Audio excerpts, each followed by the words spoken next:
13 तारीख को इसमें जो है सूचना वहाँ पर जो 1098 है, चाइल्ड हेल्पलाइन है, इनको सूचना वहाँ के गार्ड द्वारा दी गई थी कि एक बालिका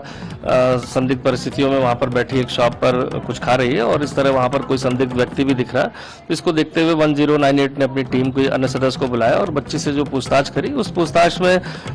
बिटिया द्वारा ये नहीं बताया गया कि वो कहाँ से आई है, किन परिस्थितियों में आई थी, और उसके द्वारा अपना घर कहीं कभी अन्य शहरों में बताया गया। और माता पिताजी के बारे में पूछने पर उसके द्वारा ये बताया गया कि उनके माता पिताजी की डेथ हो चुकी है। तो इस सब चीज़ों को, परिस्थितियों को देखते हुए जो 1098 की चाइल्ड हेल्पलाइन की टीम है, इनके द्वारा CWC के माध्यम से उसको काउंसलिंग के लिए ले जाया जाता, बाल निकेतन ले जाया गया था। और वहाँ इसके बाद उसकी फर्स्ट डे जो काउंसलिंग हुई थी, उस काउंसलिंग में भी वो नॉर्मल परिस्थितियों में उसने इसके द्वारा ऐसा कुछ नहीं बताया गया और अपने घर के बारे में भी बहुत ज़्यादा डिटेल नहीं दी गई। तो काउंसलिंग रिपोर्ट के अवलोकन से भी स्पष्ट हुआ, पूछताछ से भी। सेकेंड डे फिर से काउंसलिंग हुई, चूंकि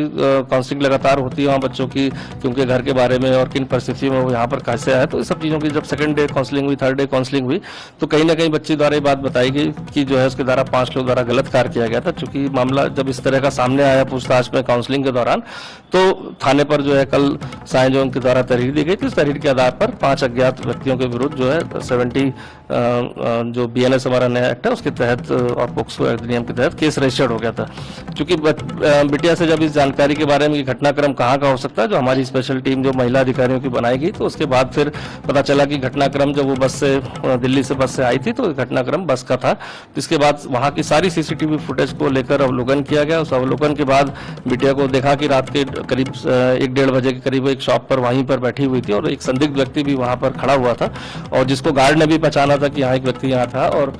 इसकी सूचना तभी उसने 1098 को दी थी। तो इसके आधार पर संदिग्ध व्यक्ति को जब हमने ट्रैक डाउन किया और आसपास के लोगों से जानकारी करी, तो पता चला वह दिल्ली और देहरादून के बीच में जो बस चलती है उसका ड्राइवर था। तो उसको पूछताछ के लिए जब हमने उसको राउंड अप किया, तो पूछताछ में उसने घटनाक्रम का खुलासा किया कि उसके द्वारा कश्मीरी गेट पर जब बस खड़ी थी, तो ये बच्ची वहाँ पर उसको मिली थी और इसके बाद इसने बहला फुसलाकर उसको अपनी बस में उसको ले आया था, और यहाँ आके उसकी नीयत खराब हुई और उसने गलत काम किया बस में। चूंकि जब ये कार्य उसके द्वारा किया गया था, तो उसका जो कंडक्टर है उसको भी इसकी जानकारी थी, तो उसके द्वारा भी इस कृत्य को किया गया था। साथ ही साथ वहाँ परिसर में पीछे जहाँ इनकी पार्किंग होती है, वहाँ काफी सारे बस और ड्राइवर और इस तरह के लोग वहाँ पर रहते हैं। तो इस चीज की जब जानकारी अन्य उसके ड्राइवर को हुई थी दूसरे बस के, तो उसके द्वारा भी गलत कार्य बच्ची के साथ किया गया, जैसा कि पूछताछ में अभी तक आया है। तो इस तरह से चिन्हित करके हमारे पास 3 बस के ड्राइवर, एक कंडक्टर और एक कैशियर जो कैश कलेक्शन का काम करता है, उसकी संलिप्तता इस बात में प्रकाश में आई थी। तो 5 लोग को राउंड अप करके हिरासत में ले लिया गया।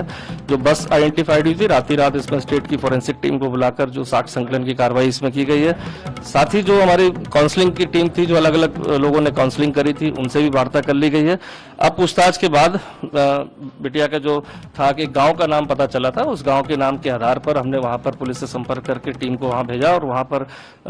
ये पता चला कि बिटिया जो वहां पर उनके पेरेंट्स जिंदा है, और वहां के जो मौजूद लोग हैं उनसे भी बात की गई है और उनको भी यहाँ पर बुला लिया गया। उनके आने के बाद और चीजें स्पष्ट हो पाएंगी कि किन परिस्थितियों में बिटिया अपने घर से दिल्ली पहुंची और दिल्ली के बाद देहरादून आई। लेकिन जो भी इस पूरे कांड में अभी तक जो 5 लोग की संलिप्तता थी, जैसा कि काउंसलिंग में भी 5 व्यक्तियों के बारे में बताया था बिटिया ने, वो सभी 5 को अरेस्ट कर लिया गया और साक्ष्य संकलन की कार्रवाई हमारी आगे चल रही है। सर, किन-किन धाराओं में उन आरोपियों पर मुकदमा दर्ज हुआ है और अब आगे की किस तरह से कार्रवाई की जाएगी? देखिए 70/2 जो हमारी जो BNS की सेक्शन है, जो पहले गैंग रेप में यूज हुआ करती थी, उसके तहत, और हमारी जो पोक्सो अधिनियम की नाबालिग के विरुद्ध है, वो उसके तहत मुकदमा दर्ज किया गया।